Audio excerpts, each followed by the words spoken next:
Hi everyone, I'm Zeran and welcome to my channel The Pink Side. Today our topic is how I ended up going to Korea. Let's get started.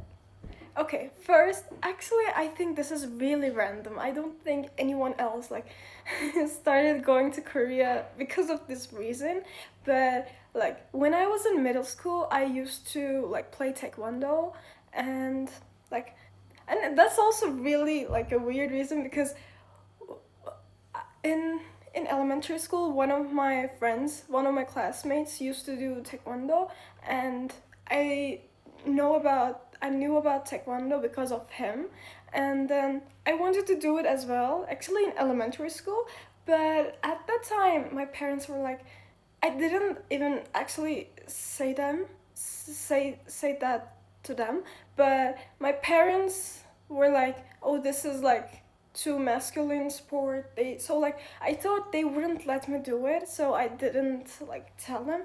But in middle school, actually my parents told me do you want to start doing taekwondo? I think it was second year of middle school. Yeah, second year of middle school. And yeah, that time I started doing taekwondo and I was really actually passionate about it. I mean, of course you can understand if I ended up going to Korea because of taekwondo, you can understand I was passionate about it. But yeah, so I started doing taekwondo when I was in middle school, and I did it for I think 2 or 3 years. Yeah, that was. But as I said, because I was passionate about it, it didn't end there. After doing taekwondo, actually, I think maybe first and half year doing taekwondo, I started searching about Korea and taekwondo because when I do a sport, I don't want to just learn it and do it, but I want to learn about the origin of the sport, and I want to learn about those things. So I ended up searching about Korea and taekwondo, and yeah, after I searched about especially Korean culture, because I was trying to find information for taekwondo, but I also ended up searching for many other cultural aspects of Korean culture, and I actually got interested in Korean culture, and I started searching more, and I decided to go to Korea for a trip, a month trip with my aunt. And at that time I think I was 14. Yeah, I was 14. It was right before COVID started. Good days. Anyways, so yeah, I went to Korea, and when I was going to Korea, my mission was actually not, when I go to Korea, I didn't want to just see the touristic places, for example, Gangnam or the Namsan Tower, the palaces, the touristic places, but I actually wanted to see how people lived there. So my mission was not just going Korea for a week maybe, because a week you can just go to the most basic places, but for a month you can start to see how people are actually kind of living there, more not daily life kind of. So I decided to make a long trip, a month trip to Korea with my aunt.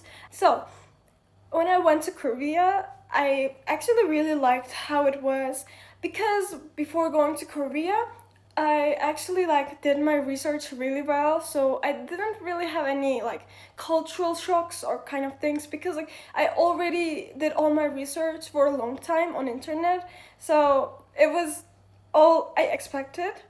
and and we went to three cities, which were Seoul, Busan, and Jeju Island. And actually, I really liked the trip. I really enjoyed everything about it. So I decided to go Korea again the next year, but unfortunately there was COVID, so I couldn't go. I even almost got the plane ticket, but then I ended up not getting it because, of course, COVID. So upsetting. But yeah, so then yeah, COVID started, and when COVID started, actually at that time, I was also listening to K-pop, and especially BTS, of course. Yeah, I was listening to K-pop, and when the COVID started, because I was like too bored at home, like, suddenly you're just trapped at home. So I decided to start dancing at home by myself. I didn't go to any classes, but because I was bored, I started a YouTube channel, and I started to post K-pop dances regularly, like once a week. And I didn't do it for the views, I just did it for myself because I really like dancing, and I thought that would also help me to lose weight. And also, like, it's just a good hobby. I think it was fun for me to, like, record and learn all those choreographies, and it kept me busy, so I wasn't getting bored. Yeah, around a year I was posting regularly all the K-pop dances. Also, I got in some like competition. 2021 K-pop cover dance festival, yeah, in Turkey. I got the third place. I mean, I never expected that. But yeah. And then I started posting less and less, and then I started to quit posting covers because there were, at that time, I was young, and there were so many hate comments. And actually right now most of my most of my videos are in private, not, you cannot see them, because when I look back them, they're actually like bad. Like, of course your first videos will be bad, but still, I just put them in private so no one else can see. But I think I taught myself dancing really well just by myself, because, like, imagine you were really bad at dancing. At first you never danced in your life before, but because you were bored in COVID, you start dancing just by yourself. I would watch the, like, the mirror dance practice videos and, like, slow them and learn from them. I even didn't watch tutorials, so, like, I think I made a really good job. But anyways, yeah, so around a year later, as I said, I quit taking YouTube videos, and I focused on my, at that time, high school. At that time, I was learning Korean, and I was watching dramas, K-dramas. So, beginning of high school, as I said, I was like learning Korean a bit, but it wasn't like serious learning. I was like studying. I was focusing on my schoolwork, and in my free times, I would just, like, I actually started wanting to go Korea for studying abroad, and I started like searching for universities and stuff. But as I said, it wasn't serious. The time it got serious was when I was in my senior year, and at that time, as you can understand, I wanted to study abroad because, if I stayed in my country, if I stayed in Turkey, in my hometown, of course it would be like easier for me, because like it's just easier. But I wanted to challenge myself, and I wanted to do something new. I didn't want to be just a Turkey citizen, but I want to be international citizen. I wanted to like travel to many countries and stuff. So because of that, I wanted to study abroad, and Korea was a really good place to do this, I think, because, the our culture and Korean culture are quite different, obviously. And also the schools. There are so many good schools in Korea, and the life is just, as I said, I went to Korea before, so I felt more comfortable going Korea. Like, probably it will turn out to be what I expected. Maybe like a bit different things, because, like, at that time I was going just as a trip, but this time it's studying abroad. So it wasn't the same, but at least it was kind of what I expected. Yeah. So I started searching for the universities in my senior year for, like, seriously, and my there was one university that I really wanted to get in, and, like, when I watched about that university, I felt like that university really, like, matched with me. So actually in my heart, I really wanted to go to that university, and that university was Yonsei University, and thankfully I got in Yonsei University. But there was one thing that I will never tell you to do.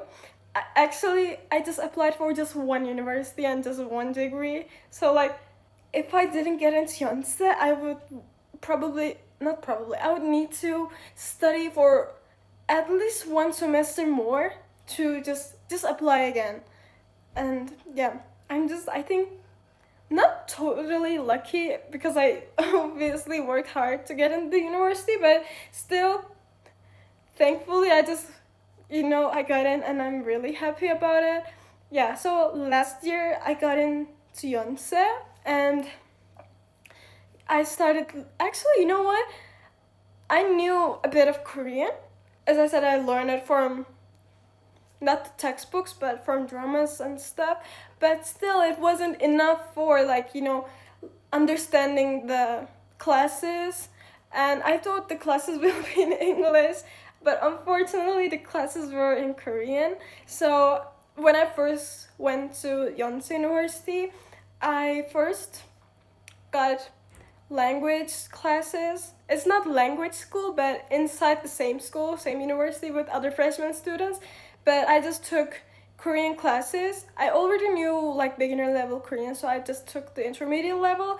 And the next semester, which was this spring, I actually got into my major. And in Korea, the new school year starts in March. So actually, that was, I think, really good because I actually started the university, my actual major, with other Koreans, because actually I'm the only foreigner in my major in my year right now. You know what? Of course, when you go to a new country, it will be hard at first. You will feel homesick. Like, nobody can make that better, I think. Especially if you're not with your parents, or like, because like you're going to a new country, new school, and all your friends will be left in hometown, unfortunately. But the good thing is, as I said, I wanted to learn something new. So I wanted to challenge myself with that and hope for the best. And second semester, I actually started my major, and at that time, because I was the only foreigner in my major, I like met with many Korean people, and now I actually don't have foreigner friends that much. Most of my friends are Korean, and actually, I think that's a really good thing, especially if you're going abroad. Don't try to like make friends just from your country. Try to make friends from all over the world so that you can like learn different things from them. I think that's the best thing you can do if you're studying abroad. So that was my story about Korea, how I went to Korea. I just like talked about it a bit generally, but if you're interested in like any kind of them, I can also like explain you more deeply, especially the part about Korea, because I think you will be interested in that more. Yeah, so thank you for listening. Have a nice day. Goodbye.